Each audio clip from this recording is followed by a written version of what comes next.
malam minum es teh satu gelas. Ingat mantan punya juga berkelas. Dingin malam semakin suasananya ganas. Kutukan mantan masih teringat jelas. Tikus manis coba ramas-ramas elus-elus. Pegang di pinggang itu main iris gamas-gamas. Bunuh bilas sabar dalam seperti es. Masih teringat kutukan mantan, oh memang jelas. Kutukan mantan tak bisa dihiraukan. Ku teringat saat kita diranjang. Main film-film masukkan dalam lubang. Ku tetap mengenang kutukan sang mantan. Tidur malam minum es teh satu gelas. Ingat mantan punya juga berkelas. Dingin malam semakin suasananya ganas. Kutukan mantan masih teringat jelas. Tikus manis ku coba ramas-ramas elus-elus. Pegang di pinggang itu main iris gamas-gamas. Bunuh bilas sabar dalam seperti es. Masih teringat kutukan mantan, oh memang jelas. Kutukan mantan.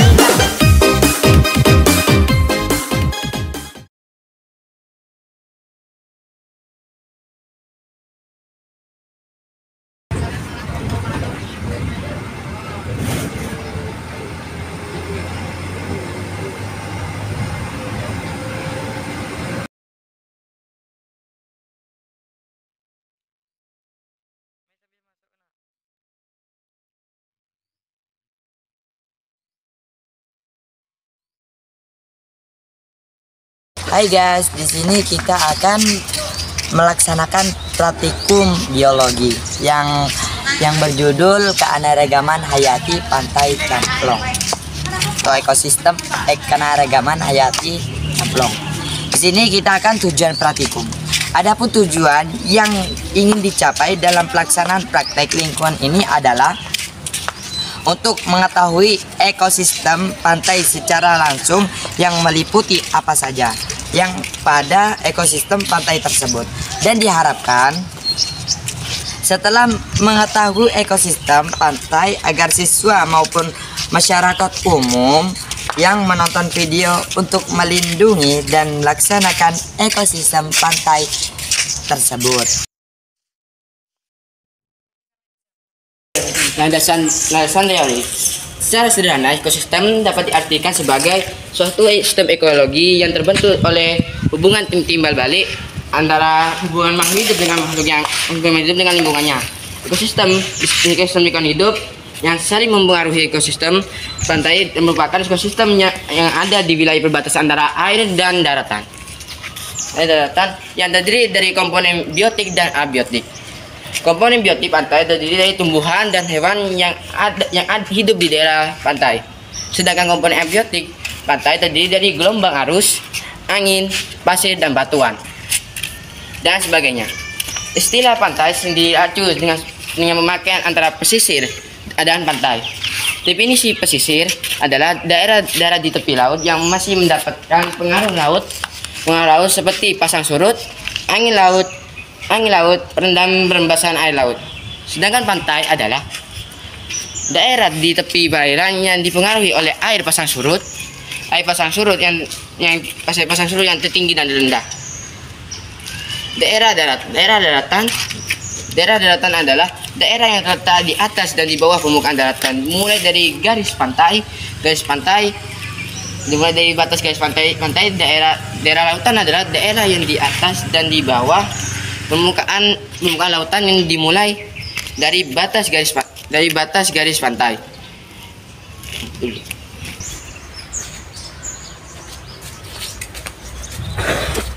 Garis pantai adalah garis mengenalan.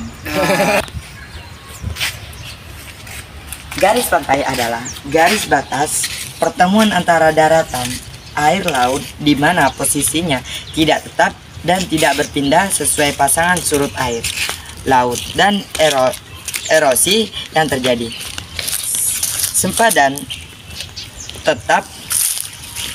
Sepadan pantai adalah kawasan tertentu sepanjang pantai yang mempunyai manfaat penting untuk mempertahankan kelestarian fungsi pantai.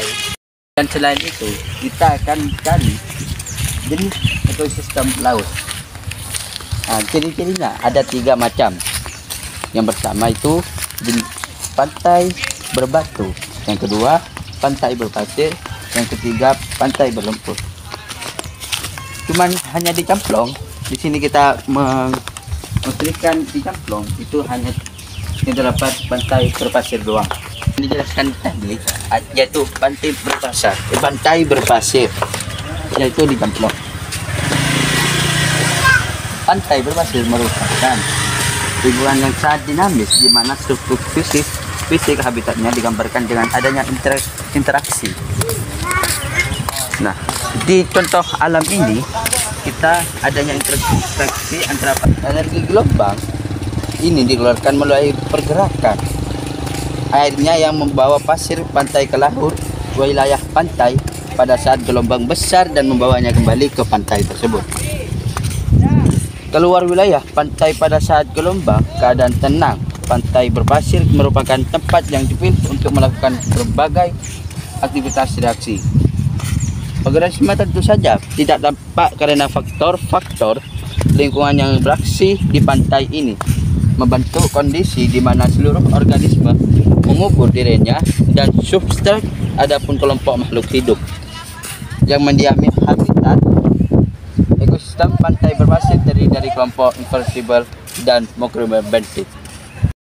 Flora dan faunanya yang ada di pantai ini ada seperti kerang, rumput laut, dan lain-lain.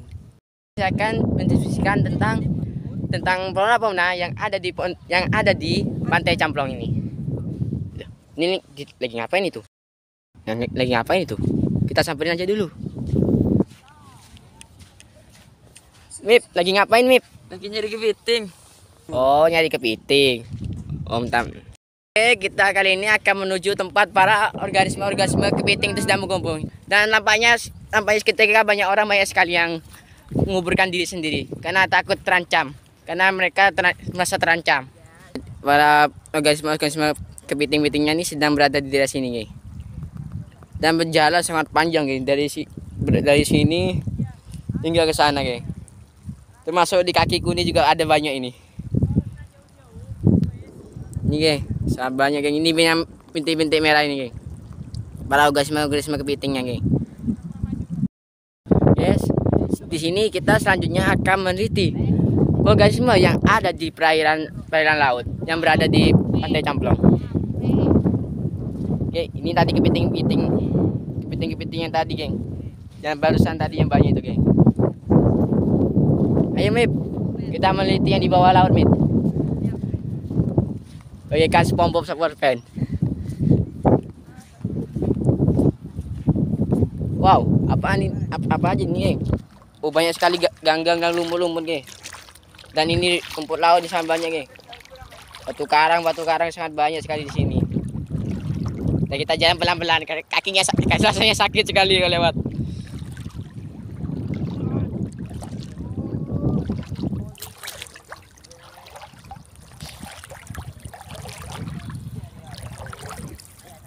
Organisme yang ada di dalam lantai di perairan adalah yaitu yang pertama alga, dan yang kedua ini yang di bawah kaki saya ini yaitu berupa kerang-kerang kecil dan yang sangat banyak jumlahnya.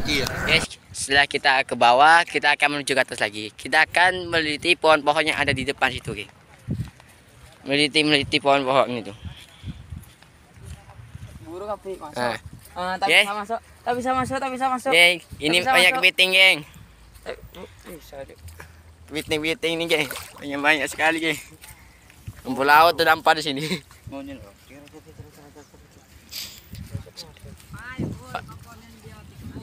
Iya, ini sedang janu. Wow. Video mana? Bakau adalah nama sekelompok tumbuhan dari genus Rhizopora, suku Rhizoporaceae. Tumbuhan ini memiliki ciri-ciri yang mencolok berupa akar tunjung yang besar dan perkayaan puncak yang tertutup, daun penumpu yang meruncing serta buah yang berkecambah serta berakar ketika masih di pohon. Vivipar. Pohon bakau juga memiliki banyak nama lain seperti tancang, tinjang, bangkok, kawako, dan wako, jangkar, dan lain-lain. Ada 3 jenis bakau yang bisa dijumpai di hutan-hutan bakau di Indonesia. Jenis-jenis tersebut ialah bakau minyak. Bakau minyak juga disebut dengan nama bakau tanduk, bakau aki, bakau kacang, dan lain-lain. Tandanya dengan warna kemerahan pada tangkai daun dan sisi bawah daun seperti ini. Dan selanjutnya bakau kurap. Bakau kurap adalah yang kedua, bakau kurap. Bakau kurap juga disebut dengan nama lain-lain seperti bakau betul, bakau hitam, dan lain-lain. Bakau kurap memiliki kuning batang berwarna gelap hingga berwarna hitam. Bagian kulitnya terdapat pecahan bergaris horizontal. Diameter batangnya dapat mencapai 70 cm dan sementara tinggi pohonnya umumnya dapat mencapai 27 meter. Bakau kurap dengan tinggi pohon melebihi 30 meter sangat jarang ditemukan. Bunga berkelompok 4-8, kuntum daun, mahkota putih berambut panjang hingga 9 mm, buah bentuk telur hijau kecoklatan 5-7 cm. Hipokotil besar, kasar, dan berbentil panjang 36-70 cm. Leher kotiladon kuning jika matang. Kayu bakau memiliki kegunaan yang baik sebagai bahan bangunan, kayu bakar, dan terutama sebagai bahan pembuat arang. Kulit kayu menghasilkan tanin. Sebagai kayu bakar secara tradisional, masyarakat bisa memakai jenis Eucalyptus atau niri.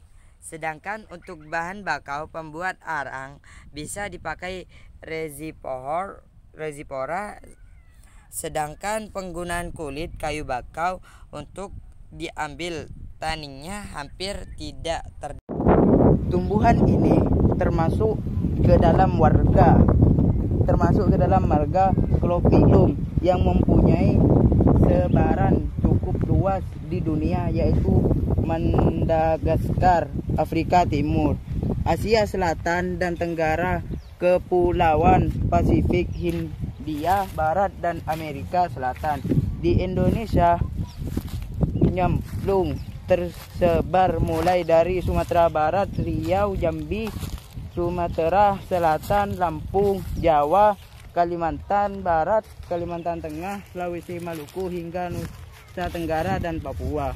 Manfaat kelebihan nyemplung sebagai bahan baku biofuel adalah bijinya mempunyai rendaman yang tinggi, bisa mencapai 74%, dan dalam pemanfaatannya tidak berkompetisi dengan kepentingan pangan.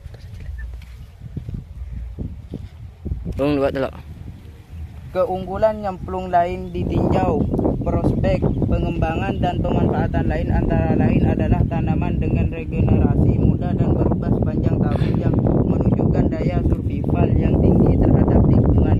Nyemplung relatif mudah dibudidayakan, baik tanaman sejenis monokultur atau hutan campuran, cocok di daerah beriklim kering, permukaan alami banyak dan perubahan sepanjang tahun.